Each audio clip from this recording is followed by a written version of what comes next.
নমস্কাৰ সকলোকে স্বাগতম জনাইছো আৰু আজি মোৰ মানে দাদাৰ লগত আজিলৈকে মই এনেকে কথা কৈ পোৱা নাই সেইকাৰণে মই অলপ কনফিউজ হৈ গৈছো তথাপিও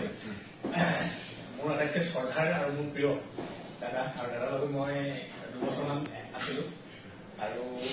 মই গুৱাহাটীলৈ এবাৰ আহোঁতে মানে একদম অশান্তি পাই গৈছো মোক ইমানেই বাইক ল'বলৈ মানুহবিলাকে মানে ঘূৰি ফুৰিছে প্ৰতিটো বাইকত মই কিন্তু জুবিনদাৰ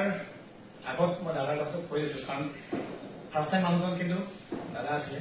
আৰু হয়তো চাগে সেইকাৰণে মই এনেকৈ জুবিন তাৰপিছত হেল্প কৰিছে আপুনি মানে মই যেতিয়া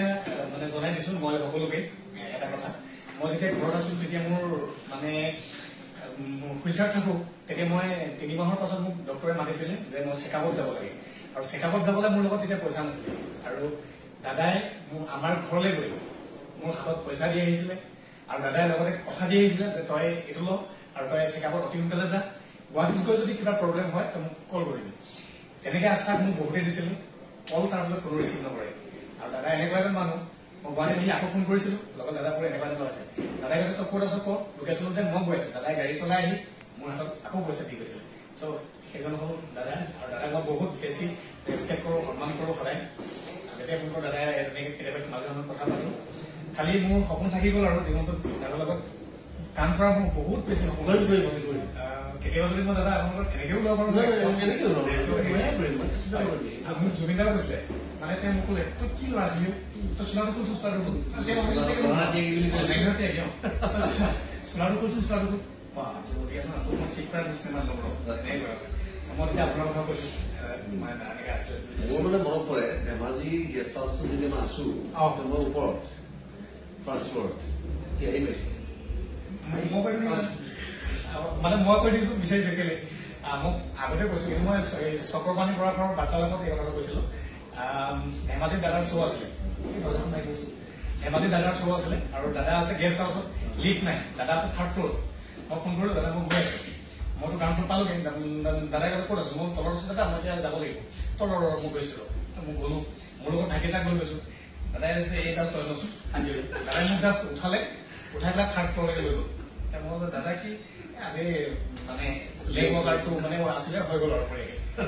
বিশেষকৈ আটাইতকৈ ডাঙৰ কথা মোৰ লগত যিটো ভাইটি গৈছিলে সি মানে আচৰিত খাইছে মানে গোটেই মোৰ বাটটো কৈ আহিছে মানে কথাটো দাদাৰ লগত তেনেকুৱা আৰু ক'বলৈ গ'লে শেষ নহ'ব বহুত স্মৃতি আছে কিন্তু এই মুহূৰ্তত ইমানখিনি এনেকুৱা কথা পতাৰ পৰিৱেশ নাই আপোনালোকে হয়তো সকলোৱে জানে তোক আজি তই জানিবৰ কাৰণে আৰু এটা কথা মই এই কথাটো মইটোৱে জানে তই যদি নাজানে এইটো আজি কওঁ নহ'লে যেতিয়া ই আহিলে ট্ৰিটমেণ্টৰ কাৰণে দুবাৰ নে 3rd টাইম যেতিয়া আহিলে এতিয়া ডাউন টাউনৰ ওচৰতে ঘৰ ভাড়া কৰি আছে এতিয়া কি হ'ল মোৰ তেতিয়া নিজৰো সাংঘাতিক পইচা অসুবিধা চলি আছে বুজিছ নাই সাংঘাতিক মানে সাংঘাতিক তাৰপিছত মোক সি ফোন কৰি দাদা মই আহিম কিন্তু তোৰ কথাটো কি লয় বোলে এনেকুৱা কথা মোক মেডিচিনৰ কাৰণে এনেকৈ ইমান লাগিব মই নহ'ব মই ইমানকৈ দিলোঁ তাৰপিছত মই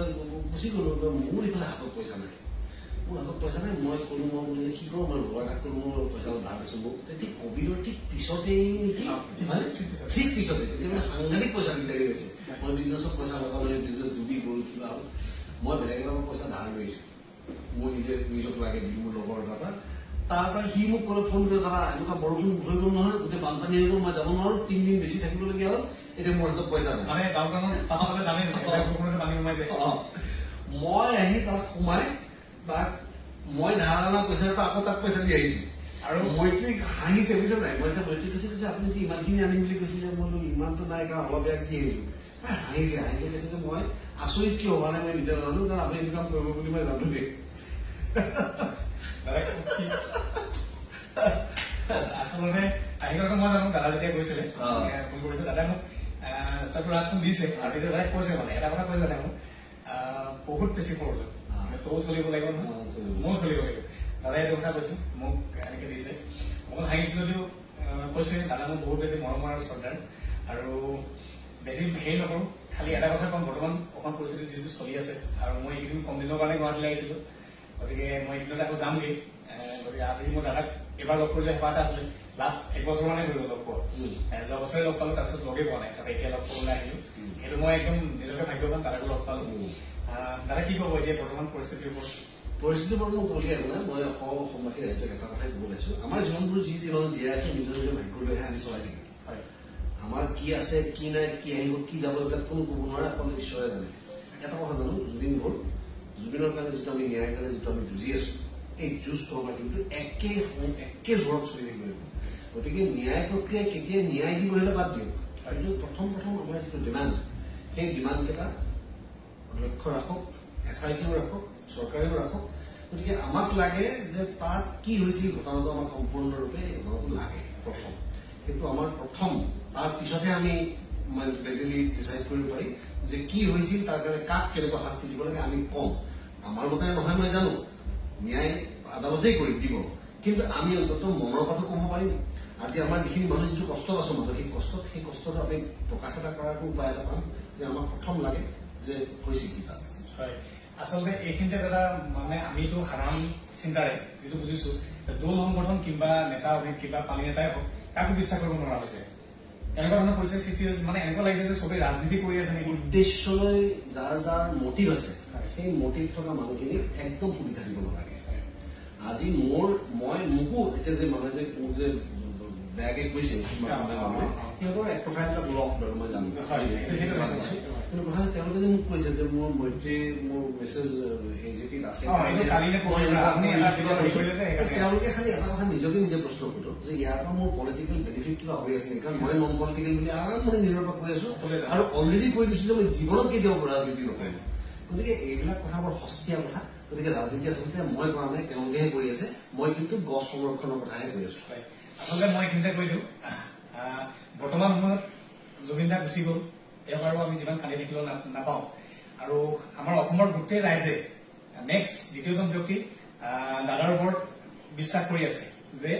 আপোনাক চবেই কৰি আছে কিন্তু আপুনি গুৰি ধৰিব লাগিব আৰু হয় আমি জানো দাদাক গুৰি ধৰিব লাগিব আৰু দাদাই কৰি আছে আমি দেখি আছো দাদা যথেষ্ট কষ্ট কৰি আছে আৰু আপুনি সদায় এনেকৈ কৰি থাকক সেইটো আমি বিচাৰিম কিন্তু এটা কথা বিভিন্ন দেখিছো কিছুমান তুলুঙা মন্তব্য মুখ্যমন্ত্ৰী দি আছে প্ৰথমতে তেওঁ যিখিনি কৰি দেখালে মানুহে প্ৰশংসা কৰিলে তাৰপিছত তেওঁ এনেকুৱা সময়খিনি এনেকুৱাকে পিছুৱাই দি আছে বিভিন্ন ধৰণৰ বিভিন্ন কথা কৈ আছে গতিকে যিসকল প্ৰকৃত জুবিন অনুৰাগী আপোনালোকে কেতিয়াও বিচলিত নহব দাদাহঁতৰ লগত সদায় থাকক আৰু দাদাক বৰ্তমান সময়ত যিটো জুবিন দাই যিটো গছ প্ৰটেক্ট কৰি আহিছিল সেই প্ৰকৃতি প্ৰেমী আছিলে সেই সন্দৰ্ভত বৰ্তমান দাদাকো কোনোবাই কথা কৈছে আৰু কি মানে কোন কেইজন ব্যক্তিয়ে কৈছে কোনে কৈছে সেইবোৰ আমিও জানো আমাৰ দৃষ্টিগোচৰ হৈ আছে গতিকে সেইবিলাক মই জানো দাদাৰ কাৰণে এইবিলাক একেবাৰে সাধাৰণ কথা বাকী জনসাধাৰণ আছে আপোনালোকে চ' এইখন কমেণ্ট কৰিব আৰু পুনৰবাৰ কৈছো মই দাদাক এইবাৰ লগ পাইছো বহুত এটা আশা আছিলে হেঁপাহ আছিলে সেইটো কৰিলো জুবিন দাৰ আগতে কিন্তু মই দাদাৰ পৰা ট্ৰিটমেণ্ট লৈছো কিন্তু মই জানো মোৰ নিজৰ ট্ৰিটমেণ্টটো যে মই লং টাইম হ'ব মই জুবিন দাৰ দাদাক মই প্ৰতিটো মুহূৰ্ততে কৈ থাকিব নোৱাৰো ঠিক তেনেকে জুবিন দাকো পোৱা নাছিলো জুবিন দাক গম নাপাই মই কেতিয়া গুচি গলো গুৱাহাটীৰ পৰা দাদা আচলতে গলো জুবিন দাই মোক থেৰাপিটো দি আছে যেতিয়া মোৰ ৰুমত চলিবলৈ প্ৰব্লেম হ'ব দাদা লকডাউন টাইম আহি গ'ল 15,000 টকা লাগে মোক চলিবলৈ তো মোৰ বেয়া লাগিলে যে মই আকৌ মোক চলিবলৈ কৈছে নাই বুলি কম নেকি তো মই চিন্তা কৰিলো ডক্টৰজনে ক'লে যে তুমি এতিয়া কি কাম কৰিম ভাবিছা সেইটো কৰিব পাৰা এনেকে ক'লে গৈ দাদা মই এতিয়া বিজনেছ এটা ষ্টাৰ্ট কৰিলো আৰু সেইটোৰ পৰা ভগৱানৰ আশীৰ্বাদ ধুনীয়াকে চলি আছে আৰু আপোনালোকৰ আশীৰ্বাদ ভেৰি গুড হয় চব ভাল আছে দাদা আৰু মোৰ এই পৰ্যায়ত মই এই দুজন ব্যক্তি জীৱনত মই কেতিয়াও পাহৰিব নোৱাৰো কিন্তু দাদা মই এটা আশা কৰিছো অল ভিডিঅ'ত কৈছো মই সপোনো পূৰণ কৰিব মানে মই আপোনাৰ চিনেমাত কেতিয়া একদম ভাল লাগিছে মই দাদা চিনেমাত আহিম আপোনালোকে কৈছে আচলতে মানে দাদাই মোক এটা কথা কৈছিলে এই কথাটো কৰিছো দীঘলৈ চবৰ ভিডিঅ'টো দাদাই মোক এটা কথা কৈছিলে মই ষ্টেজত মানে কোৰিঅগ্ৰাফি কৰি আছিলো দাদা ভিডিঅ' আছে আপুনি যে মোক দিছিলে যেতিয়া দাদাই মোক তলৰ পৰা চাই থাকে আৰু দাদাই মই তলত যাওঁ দাদাই মোক এটা কথা কয় তই যেতিয়া ষ্টেজত কামটো কৰি শিকাইছ তেতিয়া মই তোক চাই থাকো তই সদায় এনেকে কৰি যায় তাৰমানে মই একচুৱেলি সেই নহয় আমি জানে বাৰু দাদাই মই সেই সময়ত কিন্তু মই পাহৰি থাকো কিন্তু বেলেগ কথা পাহৰি থাকো মই সেইটো কৰো আৰু সেইটো বেছি হৈ যায়গে মানে মই সেইটো এনেকে মই গালিও খাই পাইছো